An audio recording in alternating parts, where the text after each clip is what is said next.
No ceasefire, no deal.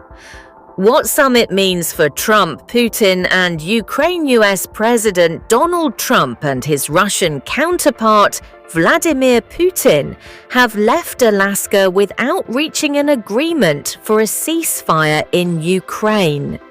After an almost 3-hour meeting, the leaders delivered a joint statement to the media before leaving without taking questions.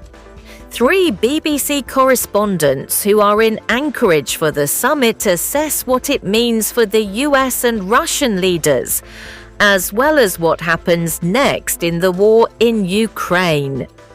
There's no deal until there's a deal, Donald Trump said early in his post-summit remarks here in Anchorage.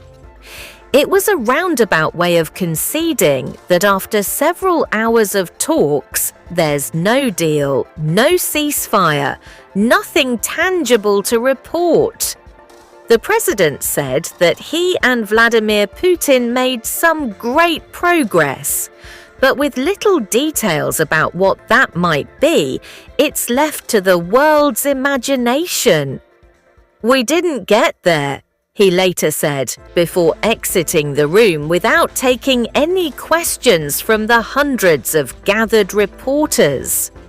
Trump traveled a long way to only produce such vague statements.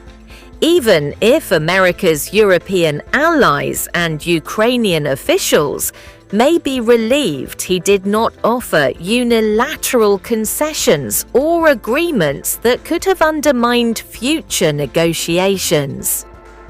For the man who likes to tout himself as a peacemaker and a deal maker, it appears that Trump will leave Alaska with neither. There are also no indications that a future summit that includes Ukrainian President Volodymyr Zelensky is forthcoming. Putin's next time in Moscow quip about their next meeting notwithstanding. While Trump had less at stake during these negotiations than Ukraine or Russia, it still will put a dent in his domestic and international prestige after earlier promises that this meeting had only a 25% chance of failure.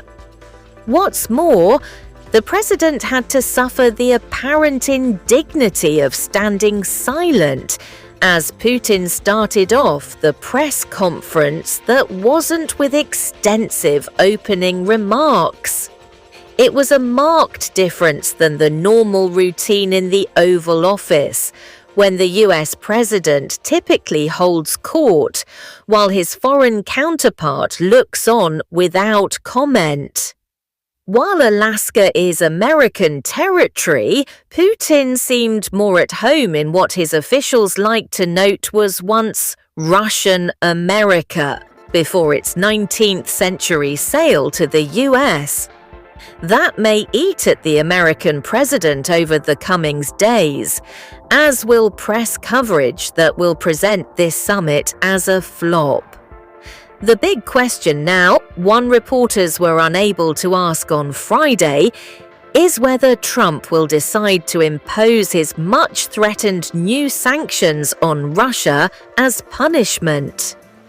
The president partially addressed that in the friendly confines of a Fox News interview before flying out, saying that he would consider such a move maybe in 2 weeks, 3 weeks.